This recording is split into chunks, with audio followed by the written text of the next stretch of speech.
We can move on to our next game. Clemson at Georgia, which JP was boots on the ground for, but Clemson at Georgia Tech, I apologize, which JP was boots on the ground for. Georgia Tech pulls off the fire drill field goal to win it at the last second, 27-24. 24-21. 24-21. Awkward. JP, I'll let you take it away. You were there. Thoughts on the game? Thoughts on the game atmosphere? Just give it to us. Yeah, beautiful day, beautiful weekend. The sky was perfectly clear, which was unfortunate because that meant that the sun was beating down on you the entire game. I did a fine job, but I've got some sunburn here and there, and it was hot. It was very hot. But the tailgate scene was interesting. Not a ton of it, really. It's really just kind of people like walking around and standing around. There's a few areas where they tailgate a little bit, but it's nothing like the Junction and nothing like any other SEC environment there. It's in downtown Atlanta, isn't it? Yes, it's in downtown Atlanta, but there's spots where they could be, and they're not really. For the most part, like the tailgating is kind of the frat houses just hanging out on their lawn. Flo Rida was performing outside the stadium at 9:30 a.m., which was a sight to see, especially with the crowd that was there as well. And then his music, of course, is very interesting for 9:30 in the morning. And then I would say arguably my high school friend's frat band was better. He put on an amazing set list that included songs like Sedona, and then he also sang Buddy Holly. Fire. He was very good, and it was really sweet to see him. He's the president of Chi Psi at Georgia Tech, so an incredible performance to Darren if you're watching, which he isn't. But credit to him. He's not the guy who's not watching. Screw that guy. He was there, though. I was hanging out with that guy. Had a great weekend there. I will say, stadium, I was asked this during the game. It's not crazy. It's not a tremendous environment. As I said, it would be the worst environment in the SEC, even if it was full, which it wasn't full, and it was 25% full. It really wasn't full? No, it was 25% full of Clemson fans. The Arizona State game was more full than that game. Wow. And the capacity it's a lie. They say they can fit 65,000 in there. Maybe if it was standing room only. Then no way there's 65,000 seats. The pregame show lacked a ton of hype, I won't lie. It was kind of piss poor. But I will say, and if you pull up, let's pull up like whatever the first photo is. I think that's pregame. Yes, this something about being downtown, and then seeing the city that I've grown up in, the city that I love in Atlanta, while watching a ball game in front of you, a college football game, was truly incredible. The view was immaculate up top. Like if you were down low and you couldn't see above the stadium, it would be. I honestly think it would suck. But being up that high and being in one of the biggest cities in the world, and just seeing downtown, you can see everything. You can see the Benz where the Falcons play from up there, and then you can see all of the buildings. You can see the AT&T building, the Weston building, the Coca-Cola building. Like, it was beautiful, and that view was immaculate. To watch that the entire game and that be kind of like the background of a incredible football game. It was something about it. It was awesome. I will say, like I said, it was really, really hot. That is one of the few times clouds started to appear. There wasn't that very many clouds the rest of the game. Smart on Georgia Tech doing a whiteout. I don't know why Clemson wore purple in those conditions. That would not help with the heat. I also we rarely ever wear purple with white pants, so that was weird. In terms of the actual game, and I can tell you from sitting in there and how I felt, I'll go ahead and tell you my biggest takeaway.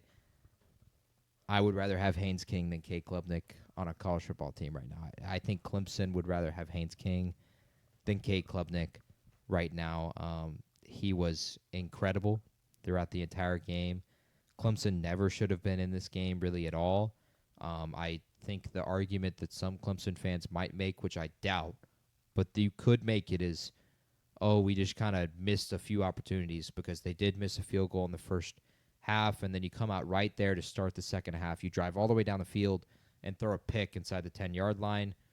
I understand maybe that argument, but Georgia Tech also left 15 points on the field with the first drive. They get all the way down the field, and then for whatever reason, they take the ball out of Haynes King's hand. They throw a quick screen to Jamal Haynes, and it gets blown up in the backfield. They would not make that mistake again. And then they also missed a few opportunities as well where they're forced to kick field goals twice when they really shouldn't have been. But Georgia Tech on third down really told the story. Early in the game, on third down, 21-yard pass, 18-yard pass, 42-yard pass. All of those led to scores on 3rd and 8, 3rd and 9, 3rd and 5.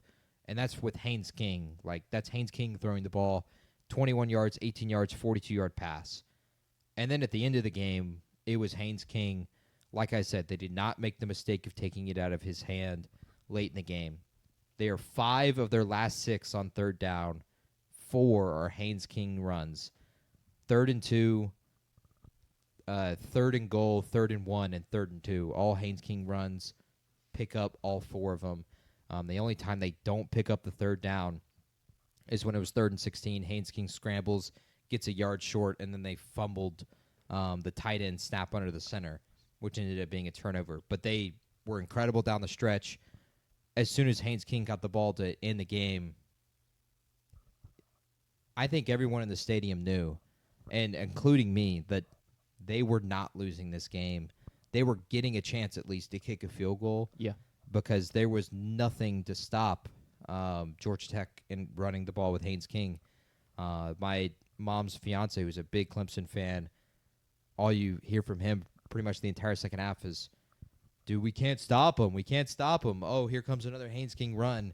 And when everyone in the building knows that's what's coming and it still works, it's awesome. Quarterback power is, I think, one of my favorite plays in all of football.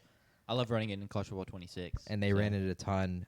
It's just incredible to just be able to just snap the ball to your quarterback, pull a guard, and just pick up 5 yards whenever you need to. In the biggest mode in the game, on first down, it doesn't matter. Do you remember in yapping, when they got the ball back, I texted and said the line for Haynes King passes on this drive, 1.5. Yeah. Do you know how many he threw? 1. He threw 2. He hit the over. Shout out Haynes. It was an elite line, though. It was a good line. I couldn't remember off the top of my head. He threw 2 passes in that last, and like you said, you knew what was coming. That's why it was 1.5, and they just couldn't stop it. There was discourse over the way Dabo managed the end of the game, which I think is, I'll go ahead and say, complete bullshit, because he managed it correctly, in my opinion.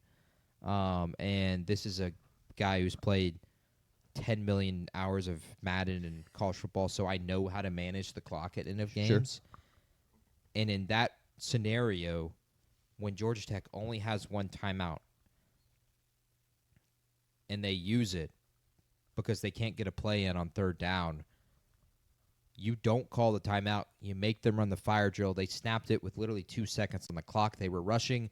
The kicker was not ready. The kicker, I can tell you, was not ready. He was basically next to where his net is at the 20-yard line, runs 40 yards out to his spot. And credit to him, Bird knocks in a 55-yarder. But you do that every time instead of calling the timeout to have, 17 seconds? And it doesn't really matter. And you've not been moving the with ball how well at all. You haven't been able to throw the ball down the field. That is your best chance to win right there, at least force overtime. And so I think Dabo did the right thing, and I completely understood it. I would have done the same thing as well. Sure.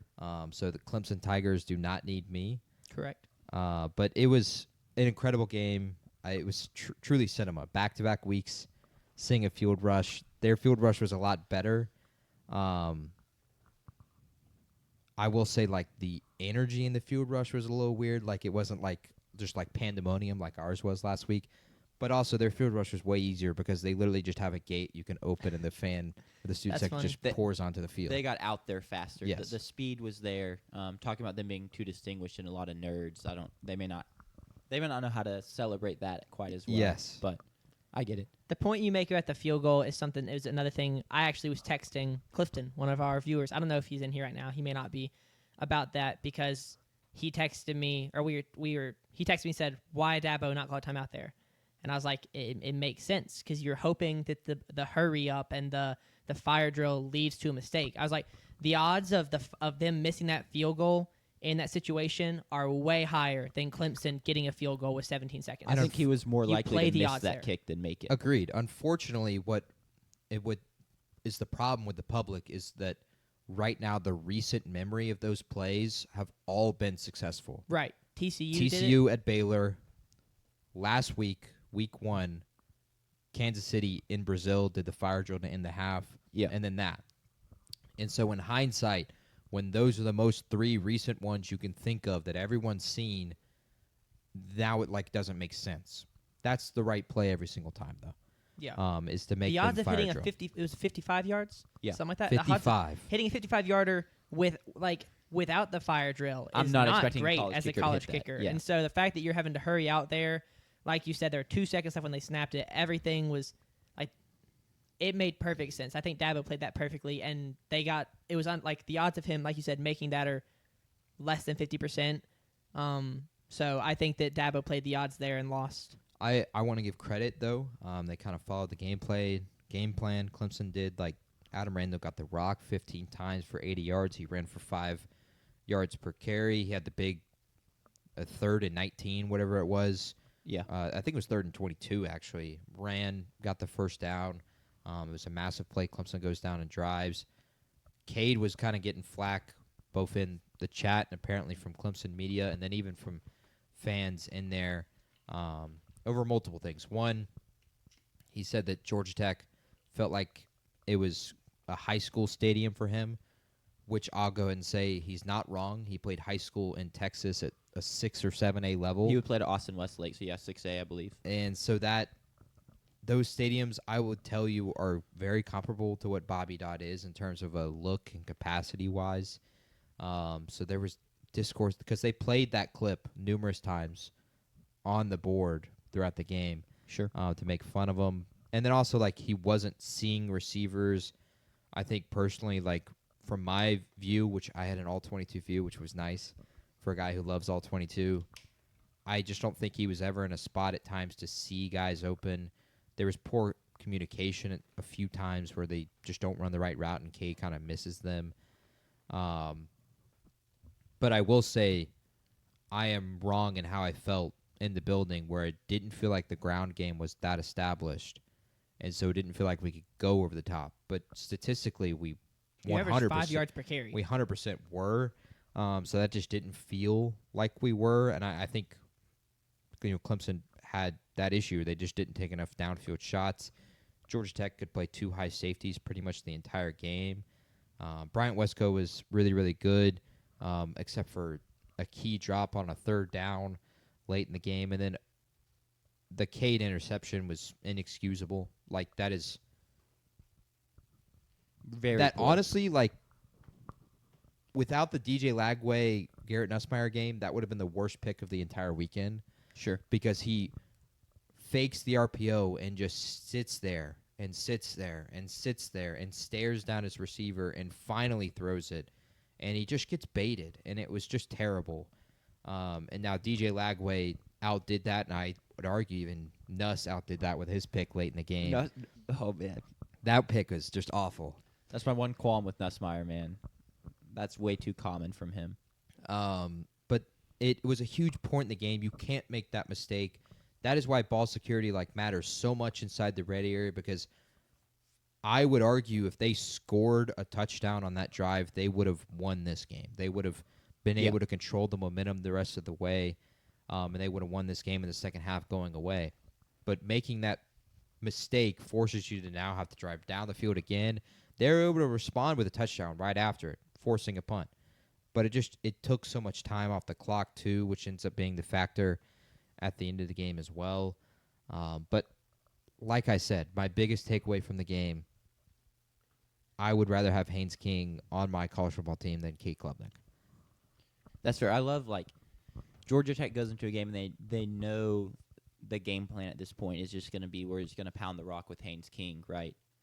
And they don't 25 carries. They don't get scared of it if it doesn't really work early in the game, right? Because they know eventually they're going to wear down the defense, and when it matters late game, he's going to get it done and pick up the yards, because it took a while to get it going. And you mentioned the second half, he took over. He ended up with a little over 100 rushing yards. but just very well done from him. Very well done from Brent Key in general. Andrew said in the chat he feels like Tech played harder for King than Clemson played for Klubnik. I think just Tech played harder in general. I don't necessarily know if it comes down to, like, Georgia Tech liking King more than Clemson likes Klubnik, for example. But Georgia Tech just gets up for games with this current team makeup, and they really love playing with each other, and that matters. So, huge win for them. Very happy for them. Very happy for Aggie legend Haynes King. Yeah, a few stats, like, I was able to look at it finally after the game, and these are things you really don't realize. So Clemson had 8 TFLs. Georgia Tech had none. Wow. Haynes King, What is Josh Bate calls that a bad luck stat? that would be a bad luck stat. Haynes King carries the ball 25 times, which was 10 off of what Clemson carried the entire game. But I think biggest thing for Tech was, like, obviously Haynes King late in the game running the ball, but those third downs, as I said, early in the game were so critical for Georgia Tech getting out to that early lead. 3rd and 5, a 21-yard pass. 3rd and 9, an 18-yard pass. 3rd and 8, a 42-yard pass. They were about 500 on third down, but it was the critical third downs that won them the game. The end of the game and in early in the game getting that lead. You have to give a ton of credit to Georgia Tech. I'll say, like, field rushing is completely fine because I think that was their first win against Clemson since 2011 is what is the year off the top of my head. It might be earlier than that, but it's like it's a big win. It's a win over Clemson. But they should have been already ranked. Like, that should have been a ranked battle anyway. Sure. They would have stormed anyway. They would have We've gotten to stormed the anyway. point now where field stormings are not reserved for unranked versus ranked. But it was a great environment. The stadium is not that great, but the crowd was great. Post game was very interesting. A lot of, I mean, I understand because I felt what Georgia Tech fans were feeling a week ago walking out of Davis Wade. But I did think some of the fans were a little rude in some ways. I, of course, didn't see every reaction from a State fan outside of this building last week, but the things that I saw outside of the stadium were not great, including one Georgia Tech student getting in a fight with, I would say, grandparents in their 70s, and they're each calling each other liberals. Like, no, you're the bigger liberal. No, you're the bigger liberal. And it was hilarious because it's Clemson fans, and this guy was not a liberal. He was a conservative Georgia Tech fan. And it was just those kind of things were crazy to see. I wearing Clemson gear. I obviously got flack while I was walking out of the stadium. Got called the P word, the F word. Did not get called the N word, which so big dub there. Especially considering the student body that Tech has, where they are very diverse. I was kind of expecting that, but it was like I said at the beginning of the show, I would take that weekend 100 times out of 100, and the game was a large part of that. Sure. It was incredible. I'm excited to go to more games this year, and I already am looking for the next game to go to, which would be when we're on our bye week and we're on fall break. I want to go to a college football game that weekend, whatever I can find. Valid. Cool. We can move on to our next game, though. Good recap. Thanks, JP, for your boots on the ground analysis. That was pretty sick. Oh, show the field rush. Did you show that? Yeah. That's just another Another angle. picture. This is the field rush. Yeah, that's the field rush right there. My view of the stadium. Isn't that just beautiful, Atlanta? And the field rush there with the fans. So you are a Clemson. You seem. I'm not gonna. I don't know. Were you happy with the? You just seem very pleased with the game. Is it just were you disappointed that Clemson lost, or you just kind of like? Oh, it sucked to lose, especially to lose the way you do. And I would obviously not happy with the decisions Cade made in critical moments. But for me, it is. I was already at this point, but I can tell you right now that Clemson fans now feel like oh, okay, now we can just kind of watch the season and just watch the season. Like, we don't have to worry about, like, making the playoff or winning the ACC or anything like that, which are still completely Correct. in the picture. But, like, that's not something we have to, like, just, like, grit our teeth and chew on our nails about. Like, that's not something we have to worry about. I was in complete content because when you love the sport as much as you do and you see a moment like that and a fire drill game winner field goal, like, I could care less that my team lost that game. The only, like, moment I'd feel, like, actually upset would be, like, if that was the Egg Bowl. Then I'm upset. Other than that, Sure. like, I do not care. Yeah. That goes true for state too, because at the end of the day, you would love to see your team win, but for me, I'm attending games to watch cinema. Yeah. And that was cinema. And so Fair. for me, I'm completely content. I'm not overly upset with Clemson losing because I love Georgia Tech. Yeah. And it's kind of like Tucker said, where Buzz. if the kicker hits that 50-yard fire drill, you kind of just have to tip your hat. Oh, Because absolutely. it's like you said, despite recency bias, that's a wild thing to do. That's not actually realistic expectations, is to hit that consistently. The normal So thing would be for him to pull the Tennessee kicker move and Yeah. get Yeah. nowhere close. we can get into that. Yeah. Whoa. We can.